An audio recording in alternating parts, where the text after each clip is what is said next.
Corría o ano de 1562, cando na terceira sesión do Concilio de Trento xa se establecía un novo xeito de proceder en canto á fundación de las nuevas parroquias. Porén, terían que pasar varios séculos para que isto tomara forma. Constitución de Cádiz, 1812.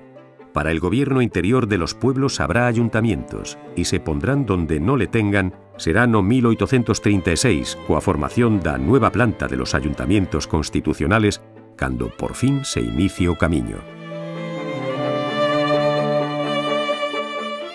Moraña, municipio situado ao norte da provincia de Pontevedra, cunha superficie de 41,50 km² repartidos en 9 parroquias. Recordemos un pouco a súa historia.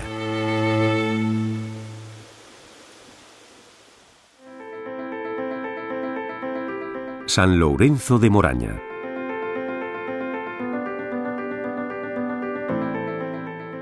Templo de estilo barroco compostelán con varias reformas e ampliacións visibles a día de hoxe na estructura. A fachada principal destaca pola porta adintelada rematada en frontón triangular e espadana central de 2 ocos. A imaxe de San Lourenzo representa o patrón.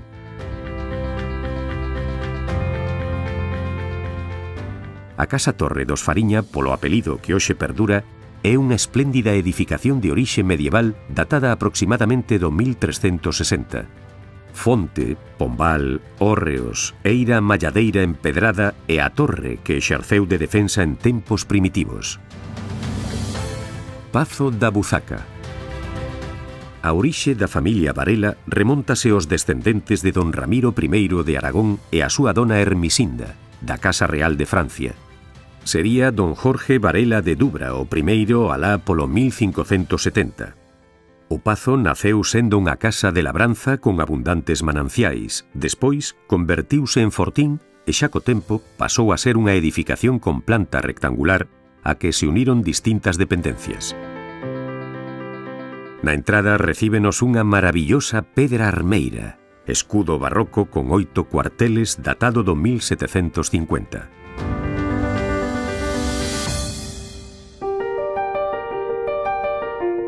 Santa María de Cosoirado é a parroquia máis pequena de todas e aínda conserva parte da estrutura típica de unha aldea do rural. Conta con 3 cruceiros, un deles, o da igrexa, é o máis alto do municipio, 7,05 metros. A igrexa actual, aínda que de pequenas dimensións, ten boa feitura, non ten estilo definido, aínda que predomina o barroco compostelán. Conserva os restos dun Vía Crucis colocado no adro. O templo ten nave de planta rectangular e ábsida cadrada. A fachada principal está rematada cunha espadana de 2 vanos.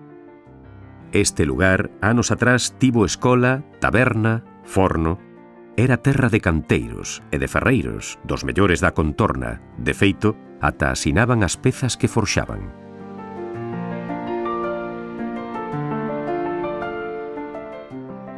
San Martiño de Gargantáns. Diferentes autores mencionan que o nome de Gargantáns ven dado pola representación xeográfica do lugar, que semella a figura dunha garganta. Parroquia con importantes elementos arquitectónicos, aínda que para esta ocasión eliximos 2 de gran relevancia. Por un lado, temos a igrexa románica parroquial do século XII, que é unha das xoias do municipio. A fachada do templo é do século XVIII, de estilo barroco. Foi reconstruída para darlle maior altura á nave, levando consigo a portada románica e a primitiva fachada. Ás costas do templo atopamos o cruceiro datado máis antigo. Na base, unha inscrición que indica «Hízose a costa de Cosme Ferro ano de 1676». O segundo protagonista elixido é o famoso menhir ou coñecido tamén como a Lapa de Gargantáns. Pedra de granito de forma triangular apuntada, base de sección cuadrangular e lados asimétricos. Presenta múltiples coviñas. Vinculado ao neolítico e ao megalitismo. Descuberto polo mestre don Carlos Paracha Vázquez no ano 1958. San Martiño da Laxe, parroquia situada na parte noroeste do municipio. A súa igrexa ten planta de cruz latina, A portada é claro exemplo do estilo imperante na zona no século XVIII, mostra do fino traballo dos canteiros locais. Na fachada principal atopamos a torre campanario que engade altura ao templo. Resaltar o arco de medio punto e a hornacina onde se atopa a antiga imaxe do santo en pedra.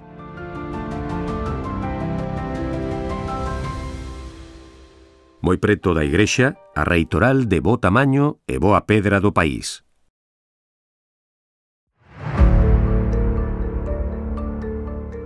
«1598, ano no que o pobo está pasando un calvario entre a fame e a peste.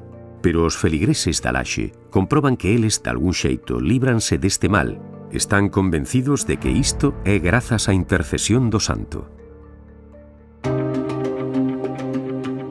A día de hoxe, cada 16 de agosto, con percorrido máis curto, sae San Roquiño e a súa pesada ande polos vieiros, entre fontes, lavadoiros e cruceiros.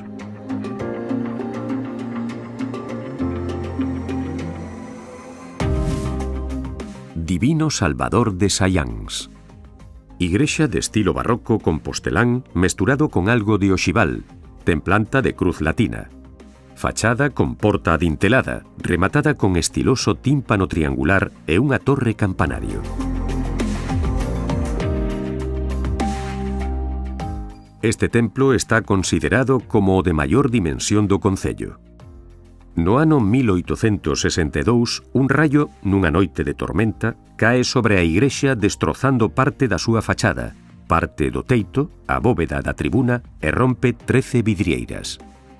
O párroco busca axuda en Santiago e nos veciños, cos que chega a recaudar 3.000 reais. O arquitecto Domingo Lareo Quintela e o xefe de obra Francisco Fraga arranxarían o destrozo en 2 anos.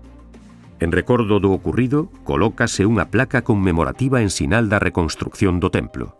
Non é novo atopar oliveiras preto das igrexas. Isto ten un importante significado, como as dúas de Saiáns. O enganido, ese mal que se collía por aire de difunto ou mal de ollo, e que xeralmente afectaba a nenos onde os síntomas eran tan variados como chorar sen motivo, dormir mal. Lembrémonos do ritual que existiu aquí, que consistía en levar o cativo ao adro da igrexa, mellor en lúa chea, cando deran as 12 da noite, e recortar cunha navalla a silueta da pranta do pé do rapaz na corteza da oliveira, levala para a casa caladiños e colgala na gramalleira 9 días a secar. Galicia máxica, sen dúbida. Santa Xusta de Moraña. Parroquia con interesante patrimonio como as casas de Rial, Rapeira, Agrosende, conta tamén con bos cruceiros e unha espléndida carballeira.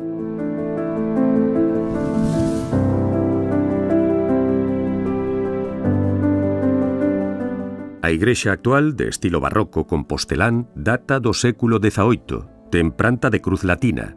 A fachada destaca pola súa asimetría, xa que conta cunha torre campanario do 1727 nun lado e no outro unha espadana dun oco neutro.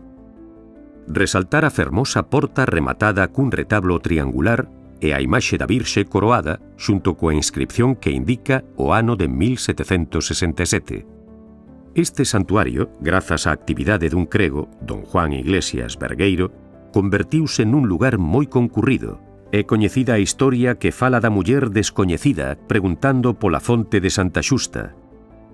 Empezaron coas escavacións e o 8 de setembro de 1931 a fonte aparece e con ela a inscripción: esta fuente se hizo a costa de Santa Justa, año de 1501. Nin que dicir ten que o milagre da fonte estendeuse como a pólvora.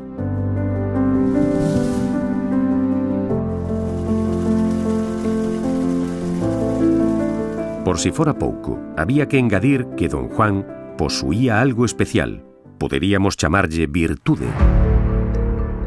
O ritual para os exorcismos levábase a cabo na misa das 10 da mañá. O cura, coa estola ao pescozo, e os doentes esperando para botar o meigallo fora ou mal de ollo.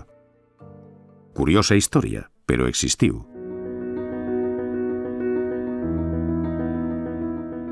Santa Cruz de Lamas. O 14 de setembro de 1718 inaugúrase a nova igrexa de Santa Cruz de Lamas.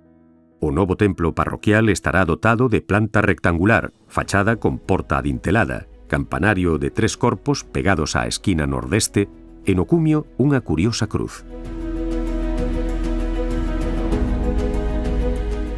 A maiores deste núcleo eclesiástico, dicir que Santa Cruz de Lamas conta cun patrimonio moi particular: cruceiros, lavadoiros e camiños con bellas lendas, como o que leva a Ponte Brións, pontella que cruza o río Umia ou Río Grande, como nós lle chamamos.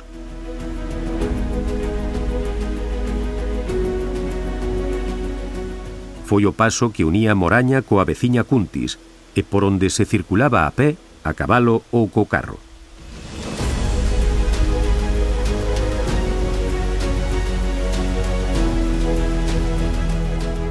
Do outro lado, Troáns e o Muíño dos Ferro, con 3 pedras, onde, según contan, era o que mellor moía o trigo da contorna. Pero a clientela máis fixa era a dos mozos cando ían ás romerías e festas, atallando pola ponte.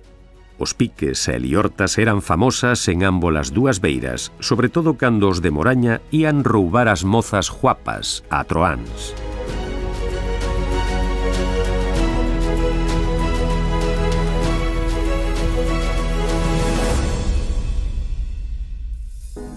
A Toxeiriña. Anos atrás xa existía a Toxeiriña. 4 casas conformaban o lugar pegadas ao único camiño que levaba a San Roque, onde hoxe está o caserón. Pero será o señor da Buzaca, don José Varela de Torres, quen se encargará de supervisar a construción da casa da Toxeiriña, por encargo da súa irmá, dona Dolores, casada con don Miguel de Goicoechea, axudante do rei Alfonso XII. Os propietarios ocupaban a casa só en temporadas de verán. O herdeiro sería o seu fillo, don Mariano de Goicoechea e Varela, que casou con dona Dolores María Manuela Carmen Torrado Atocha, da Coruña. Estes non tiveron descendencia. El morreu cedo e a viúva remata por vender a vivenda ao coronel don Francisco Iglesias Braje, o famoso aviador.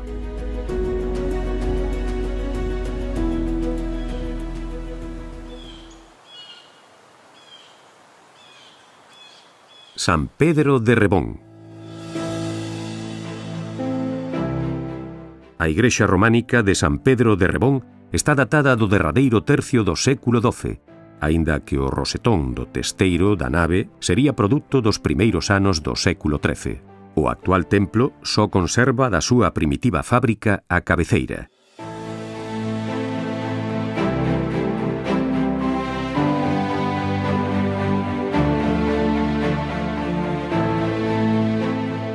Completan o conxunto o cruceiro e a fonte. Moi preto ao lugar, unha fermosa casa nos agarda. Hórreos, estanque, casa dos caseiros, fontes e capela con advocación a San Roque. Hoxe con novo propietario e en vías de restauración.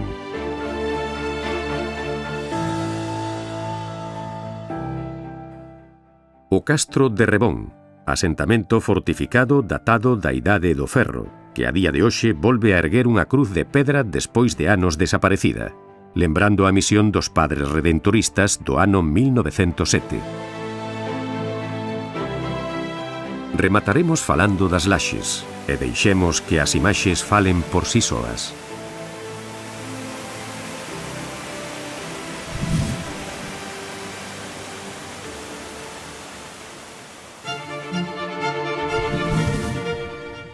San Mamede de Amil.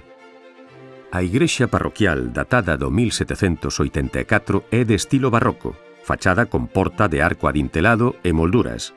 Sobre ela, un frontón semicircular partido con hornacina e unha imaxe da Virxe. Conta cunha espléndida torre campanario e presenta importantes contrafortes nos muros laterais. Preto á Casa Reitoral. Vivenda que presume de ornamentación feita con cunchas de vieira nunha das súas fachadas. Acompañan o conxunto un hórreo, un pombal e pegada á casa unha torre circular que podería formar parte dun conxunto de carácter defensivo.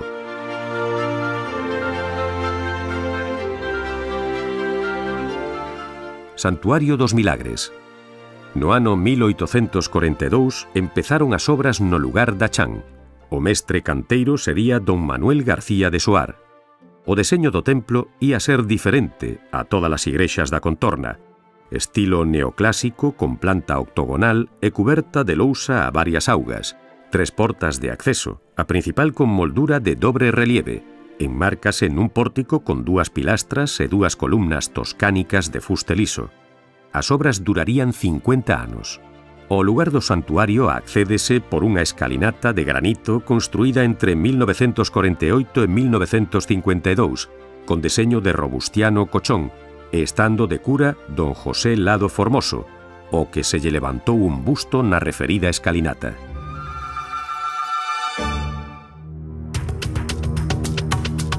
É de todos coñecida a historia da fonte da Rozabella.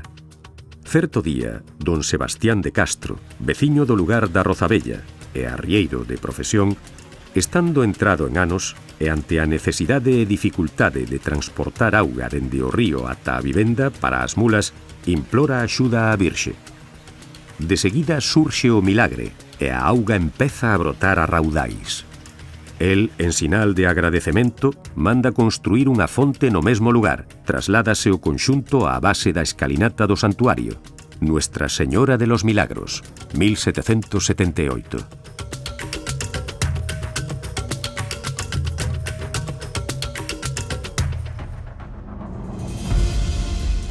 A rapa das bestas. Conta a tradición oral que a rapa das bestas de Amil ven de tempo inmemorial. Antes reunían e conducían os cabalos dende o monte Acibal ata os quinteiros improvisados nos lugares. Curiosa tamén a lenda de 2 mulleres oriundas da parroquia, cuxa destreza e maestría non tiña igual. Vila con consistorial itinerante durante anos. Lugar polo que estivo a piques de pasar o ferrocarril.